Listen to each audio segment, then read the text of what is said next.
Nuevamente estoy con ustedes para compartirles las preguntas que el ciudadano lego, así le llamamos al ciudadano que no tiene nada que ver con la salud, al maestro, al ama de casa, al licenciado, etc. Las preguntas que hacen cuando les estamos dando un curso de Stop the Bleed o detener el sangrado son muchas porque para ellos es una novedad. Muchos tienen la creencia de que aplicar un torniquete puede ocasionar la pérdida de una extremidad y es natural que en ellos surjan estas preguntas, muchas. Pero también los paramédicos que recién están entrando en la temática del torniquete como parte de controlar un sangrado exsanguinante tienen muchas dudas. Y bueno, pues las preguntas que con relativa frecuencia hacen es la que les he estado compartiendo en ocasiones anteriores y que seguiré compartiendo en el futuro. Por lo pronto, analizaremos varios de esos cuestionamientos que con relativa frecuencia nos hacen los alumnos ciudadanos. Y digo ciudadanos porque todas estas preguntas que les he compartido hasta ahorita y que seguiré compartiendo, pues son las que hace el ciudadano, quien es el que se lleva la sorpresa porque no están acostumbrados a ver sangre, pero que son los primerititos en estar en el lugar del evento, del acontecimiento, del accidente, mucho antes que el policía y mucho antes que un paramédico.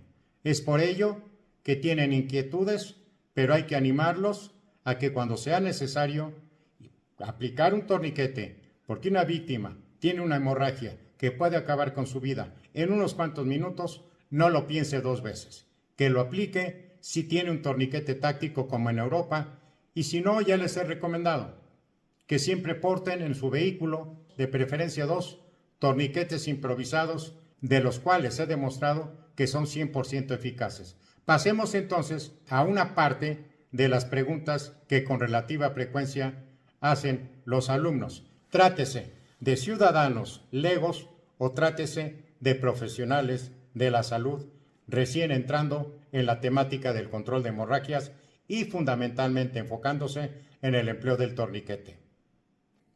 Pregunta muy frecuente del alumnado y de instructores o de futuros instructores: ¿cómo es que funciona un torniquete?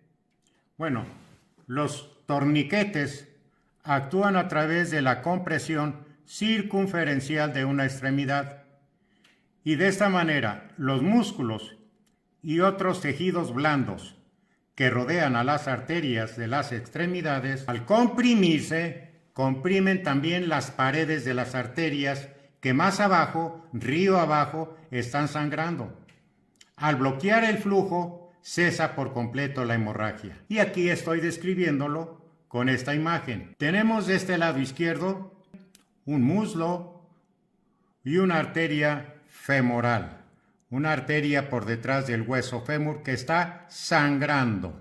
Entonces se le aplica un torniquete. Al aplicar el torniquete, en su primera fase de ejercer tracción del cincho de compresión hacia abajo, queda perfectamente bien ajustado, no permitiendo pasar un dedo ni por la cara interna del muslo ni por la cara externa entre la banda y la piel. Posteriormente, con una o dos vueltas que se le dé al molinete del torniquete, se ejercerá una presión circunferencial que va a comprimir a los músculos y demás tejidos blandos. Se va a transmitir esta compresión de la banda de compresión del torniquete hacia el compartimento de ese muslo o de esa extremidad, cualquiera que sea.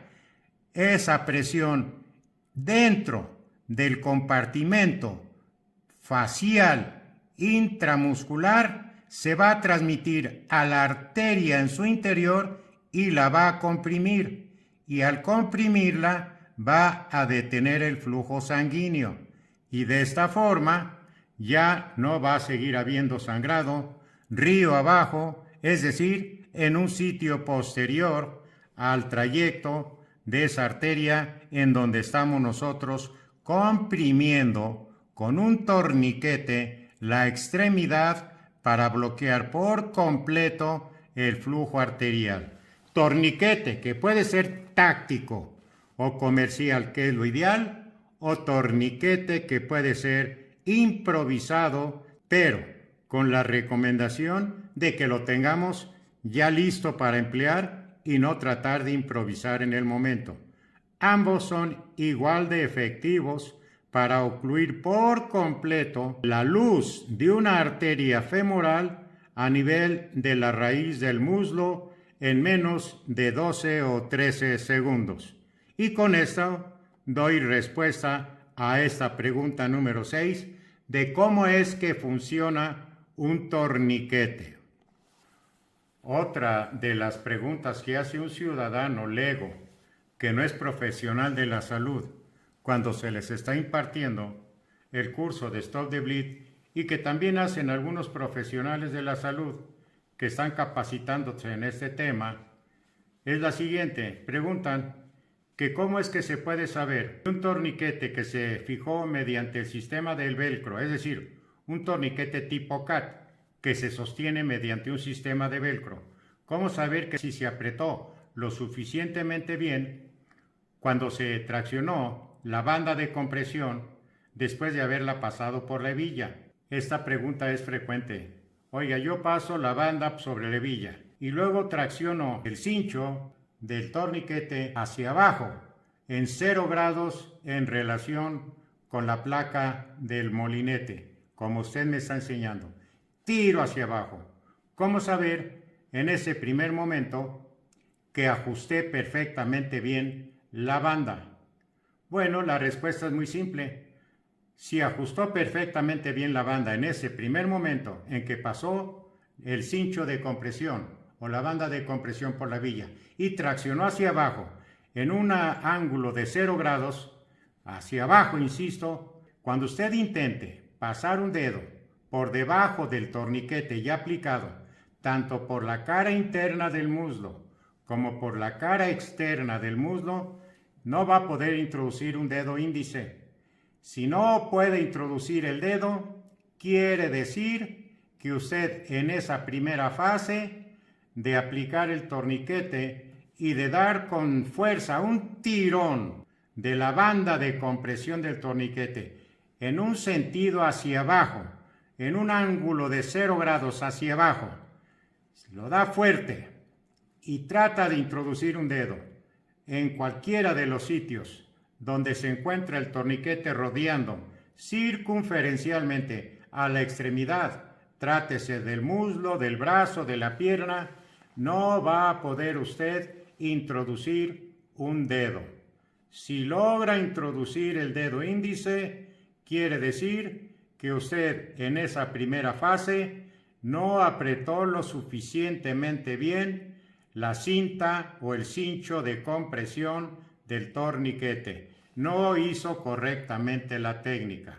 No debe de permitir el paso de un dedo para ver si está perfectamente bien ajustada la cinta de compresión del torniquete alrededor de la extremidad en donde estamos tratando de cohibir el flujo sanguíneo arterial. Y esa es la respuesta a esta pregunta número 7.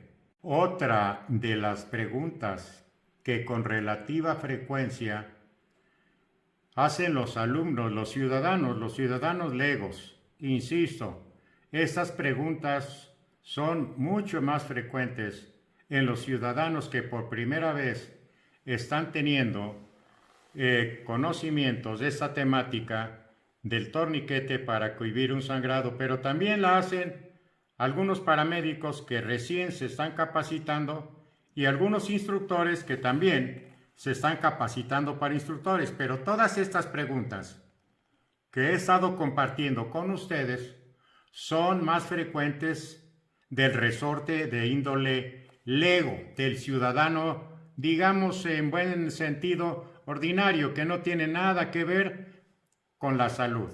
Preguntan, oiga, los torniquetes que tienen velcro, como el que me está usted mencionando, el torniquete CAT, es decir, cuya banda de compresión se va a sostener mediante el sistema del velcro.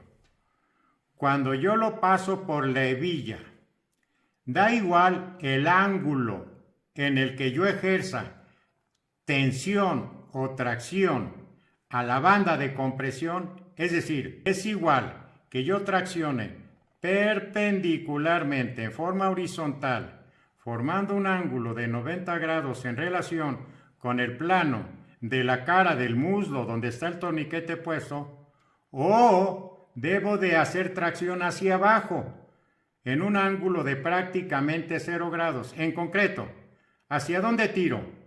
¿Tiro horizontalmente con fuerza o tiro hacia abajo? Bueno, esto es muy interesante. Vean ustedes, estoy ilustrando aquí lo que el alumno pregunta. ¿Cómo debe de tensionar el cincho de compresión? En sentido perpendicular, formando un ángulo de 90 grados con la superficie de la extremidad en donde está aplicado el torniquete, o bien tracción hacia abajo en 0 grados en relación con la superficie de la extremidad que ya tiene el torniquete. Vean ustedes, aquí se está traccionando en forma perpendicular formando un ángulo de 90 grados y aquí se está traccionando hacia abajo, sosteniendo con la otra mano la placa que soporta el molinete o torno. La sostiene con la mano no dominante y con la mano que en ese momento está ejerciendo presión, tracciona hacia abajo. Bueno, esta es la forma correcta. Miren, aquí hay una fórmula matemática que de plano esta ecuación matemática no es para que nos la aprendamos, pero tiene mucho de verdad. Miren, dice la fuerza que genera un torniquete es igual a, número 1, la fuerza de tracción multiplicada por el coseno, la fuerza de tracción multiplicada por el coseno o ángulo de tracción. A este ángulo se refiere. Fuerza de tracción multiplicada por este ángulo. Se le suma la fuerza de tracción, pero multiplicada por 2. Y todo ello, una vez que se multiplicó la fuerza de tracción por el ángulo de tracción y se le sumó la fuerza de compresión multiplicado por 2, a todo ello se vuelve a multiplicar por 2 y se eleva a la raíz cuadrada. Esto no tiene importancia aprenderlo como matemáticas. Aquí lo que hay que aprender es que se está hablando de este ángulo, del ángulo del coseno que se forma al traccionar el cincho de compresión, que no es lo mismo traccionar en un ángulo de 90 grados, y aquí menciona, se multiplica la fuerza de tracción multiplicada por el coseno o ángulo de tracción. Quiere decir que este ángulo mucho tiene que ver, y al no haber aquí 90 grados, sino traccionar a menos de 90 grados, a 0 grados, es mucho mejor la fuerza de compresión. De tal manera que Piper L. Walsh demostró que el ángulo que se forma al traccionar la banda de compresión tiene mucha más importancia de la que se pudiera pensar, y concluyó que la banda de compresión no se debe tensionar perpendicularmente como tradicionalmente lo hacemos, sino que se debe de traccionar siempre buscando el ángulo cero, hacia abajo. ¿Por qué? Muy sencillo. Si tracciono nada más en este sentido, voy a ejercer una presión de la cara interna de la extremidad, nada más. Y aquí no va a permitir el paso de un dedo, pero el torniquete sí va a permitir el paso de un dedo porque este sitio está menos tensionado. En cambio, si tensiono hacia abajo, se va a ejercer presión de la extremidad tanto por la cara contralateral a donde se encuentra la hebilla, como por la misma cara en donde se encuentra la hebilla. Porque estoy tensionando hacia abajo, ejerzo una presión circunferencial y no va a quedar holgura ni por la cara interna de la extremidad, ni por la cara externa en donde está la plataforma que sostiene el molinete aplicado en la extremidad de ese paciente. Al tensionar hacia abajo, voy a ejercer presión en ambos sentidos.